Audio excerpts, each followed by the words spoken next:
नमस्कार दोस्तों, मरुवाणी राजस्थान में आपका स्वागत है। तो आज हम बात कर रहे हैं वोडाफोन एयरटेल पेटिशंस की, जो हाल ही में सुप्रीम कोर्ट द्वारा एक सुनवाई की गई जो वोडाफोन आइडिया के अगेंस्ट में थी, और वही सुनवाई जो है भारती एयरटेल से संबंधित भी थी। इस सुनवाई के बाद ये कयास लगाए जाने शुरू हो गए कि आने वाले टाइम में यानी बहुत जल्द वोडाफोन जो है बंद होने वाली है और कंपनी पूरी तरह से बिक जाने वाली है और कंपनी दिवालिया हो जाने वाली है। साथ ही ये भी कयास लगाए जा रहे हैं कि इस कंपनी को सरकार अपने कंट्रोल में ले लेगी 100% और उसके बाद किसी और को बेच सकती है।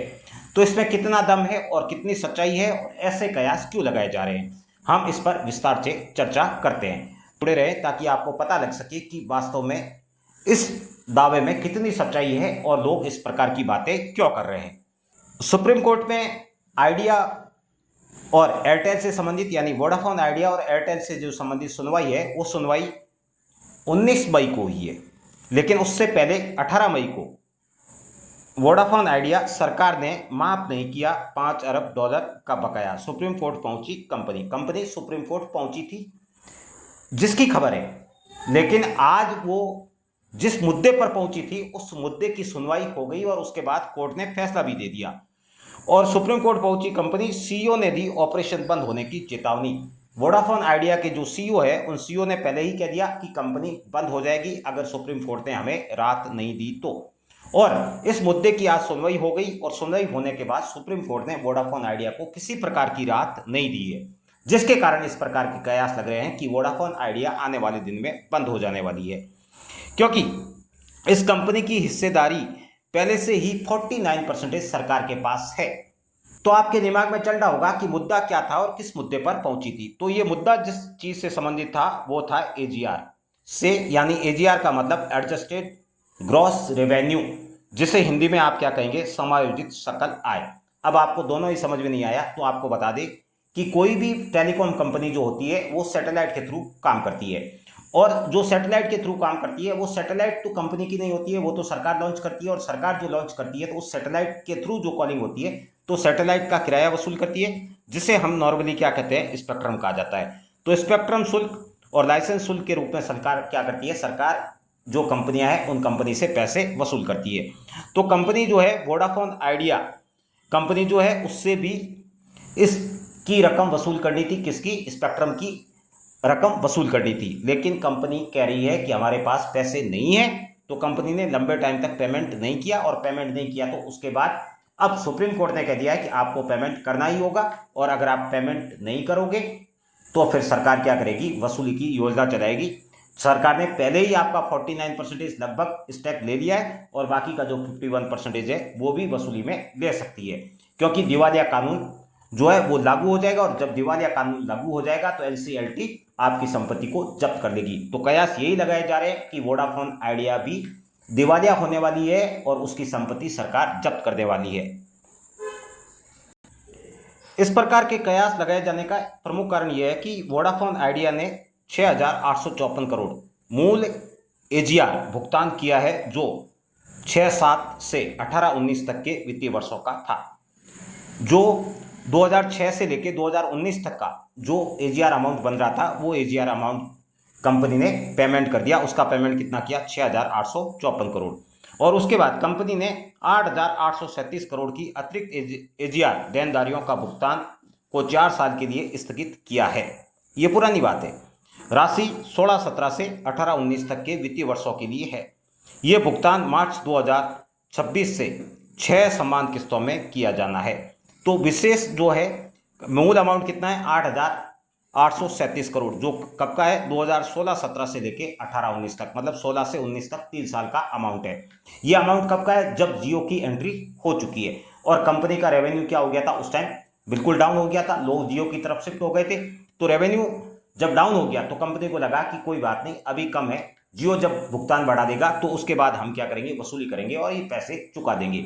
लेकिन कोई कारण रहे जिसकी वजह से कंपनी भुगतान नहीं कर पाई, तो सरकार इस मूल अमाउंट पे पेनल्टी लगाती गई, और पेनल्टी जो लगाती गई उसके कारण आज स्थिति ये बन गई है कि कंपनी दिवालिया होने की कगार पर आ गई है। जो अमाउंट था उस अमाउंट का भी कंपनी भुगतान नहीं कर पाई, तो सरकार ने क्या किया, इस कंपनी की स्टेक को अपने हिस्से में ले लिया। कंपनी की हिस्सेदारी जो है कुल उसमें से 48.99% सरकार के पास है, जो स्टार्ट में ही बता दिया था कि 49% समथिंग कंपनी की कुल प्रॉपर्टी है, यानी उसका जो अंश है, शेयर है, स्टेक है, वो सरकार के पास पड़ी है। और 49% 51% कंपनी के पास है, लेकिन वो भी टोटल कंपनी के पास नहीं है, वो भी कुछ मार्केट में इन्वेस्ट है जो लोगों ने स्टेक कर रखी है। और कंपनी ने हाल ही में जो है कुछ शेयर लिया था, जिसके कारण सरकार की कंपनी से सरकार ने लिया था, कितना लिया था, 36,950 करोड़ के इक्विटी शेयर लिए थे, जिसके कारण सरकार की जो हिस्सेदारी है 22.6% से बढ़कर कितनी हो गई है, 48.99। अब आप कहेंगे कि ये तो 49% पहुंच गई है, अब सरकार अगर 2% और बढ़ाती तो ये सरकारी कंपनी बन जाएगी। तो हमारे जो टेलीकॉम मिनिस्टर है ज्योतिरादित्य सिंधिया, उन्होंने पहले ही कह दिया था कि सरकारी कंपनी टेलीकॉम में हमारे पास BSNL है, ऐसे में हम दूसरी कंपनी खरीदना पसंद नहीं करेंगे। तो फिर सरकार नहीं देगी तो ये कंपनी क्या हो जाएगी, मार्केट में इसको NCLT जो है दिवालिया एक्ट के तहत इसकी प्रॉपर्टी को जब्त करेगी या फिर किसी दूसरे व्यक्ति को बेच देगी, जिसके कारण कंपनी बंद हो सकती है, ऐसे कयास लगाए जा रहे हैं। आपको बता दें कि इस कंपनी की जो 100% इक्विटी है उसमें से कितनी कितनी किसके पास है। तो पहले ही बता दिया आपको, सरकार के पास 48.99%, वोडाफोन समूह जो इंग्लैंड का समूह है उनके पास 14.76%, और आइडिया, जिसे हम पहले आइडिया अलग से कंपनी थी जिसने वोडाफोन के अंदर अपना इन्वेस्ट किया, जो आदित्य बिरला ग्रुप की कंपनी है, उसके पास 22.56%। कुल मिलाकर इन तीनों के पास 86.31%, और बाकी जो है वो मार्केट में है लोगों के पास। इसका मतलब है कि वोडाफोन और आदित्य बिरला समूह की संयुक्त हिस्सेदारी 37.32% है, दोनों के पास मिलाकर कितनी है, 37%।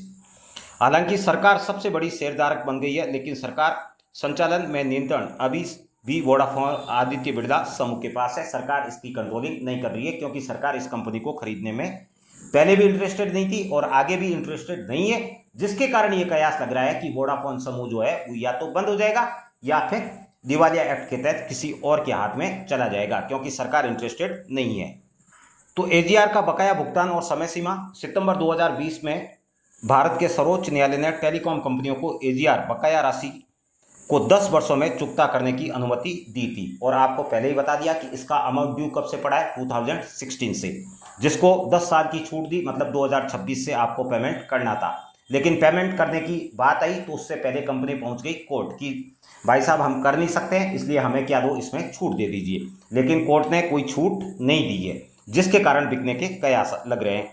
और वोडाफोन आइडिया को 2021 के AGR बकाया राशि के लिए 4 वर्षों की मोराटोरियम स्थगन अवधि प्राप्त की थी 2021 में 4 साल की, लेकिन वो वहाँ से भी 10 साल हो रहा है, यहाँ से भी 4 साल जो था 2025 में हो गया, जिसके तहत 18-19 तक की बकाया राशि का भुगतान मार्च 2026 से शुरू होगा। और शुरू करने से पहले कंपनी कोर्ट पहुंच गई, इसलिए कंपनी इसलिए खुश थी कि आने वाले 10 साल में हम कोई ना कोई सोर्स लगाएंगे और सोर्स से रेवेन्यू जनरेट कर देंगे।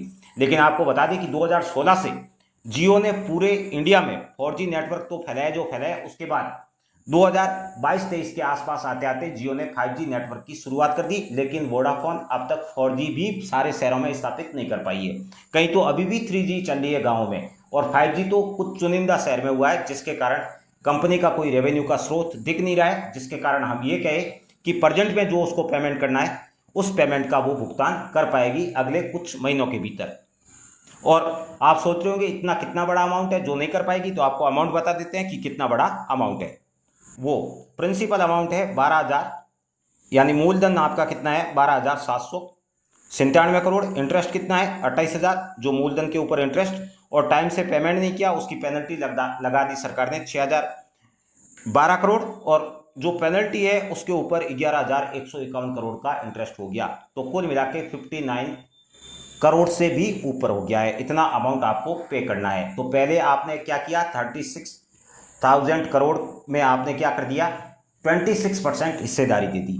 तो अब भाई आपको 60,000 करोड़ के आसपास पेमेंट करना है, जिसमें कंपनी की हिस्सेदारी कितनी चली जाती है, नाना करते आपको 45% के आसपास हिस्सेदारी देनी होगी। लेकिन वोडाफोन और आइडिया दोनों को मिला दे तो भी दोनों ग्रुप के पास कंपनी की कुल संपत्ति में से 37% शेयर इनके पास है। आपके पास स्टेक इतना ही है कि उस पूरे स्टेक को बेच दे तो भी आप इस पेमेंट का भुगतान नहीं कर सकते हैं। तो कंपनी कहाँ जाएगी, दिवालिया में जाएगी, दिवालिया प्रोसेस होगा। ये बिल्कुल सत्य होता नजर आ रहा है। इस बात की पुष्टि है कि भारत सरकार ने वोडाफोन आइडिया से कुल मिलाकर लगभग 80,000 से 85,000 करोड़ की बकाया राशि मांग की है, जिसमें से 59,236 करोड़ AGR से संबंधित है। यानी जो टोटल अमाउंट है उसकी बात ही नहीं हो रही है। आपको यहाँ पे तो कितना देना है, 59,236 करोड़ देना है। और अगर इस बकाया का भुगतान, ये जो बकाया है इसका भुगतान नहीं होगा तो क्या होगा, NCLT आपकी कंपनी को दिवालिया घोषित कर देगा। तो कयास यही हो रहा है कि इतना अमाउंट कंपनी के पास है नहीं और कंपनी जल्दी दिवालिया हो जाएगी।